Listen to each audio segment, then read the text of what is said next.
وہ 313 تھے، 313 تھے، 3 گناہ پر غالب آ گئے. اور یہ ایک مثال نہیں ہے، کئی مثالیں ہیں 57 ممالک بھری ہوئی ہے. 57 کنٹری. آج آپ دیکھ لیں کہ 2.25 ارب کے قریب مسلمان ہیں، بالکل ایسے ہی. لیکن کچھ بھی نہیں کر پا رہے.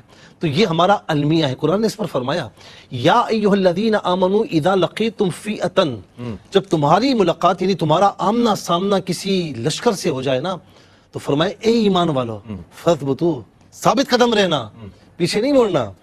فثبتوا واذکروا اللہ، اللہ کو یاد کرنا، بہت زیادہ یاد کرنا، لعلکم تفلحون، تم کامیاب ہو جاؤ گے. اور پھر اس کے بعد یہ بھی فرمایا، یہ بڑی پیاری بات ہے، وَأَطِیعُوا اللَّهَ وَرَسُولَهُ، اللہ اور اس کے رسول کی اطاعت کرنا. سبحان اللہ. وَلَا تَنَازَعُوا، آپس میں اختلاف نہ کرنا، جھگڑے نہ کرنا.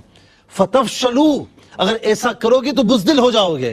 وَتَذْهَبَ رِيحُكُمْ، تمہاری ساری طاقت نکل جائے گی، ہوا اکھڑ جائے گی. ہوا اکھڑ جائے گی، بالکل، یہ طاقت نکل جائے گی تمہاری، بالکل. تم کچھ بھی نہیں کر پاؤ گے.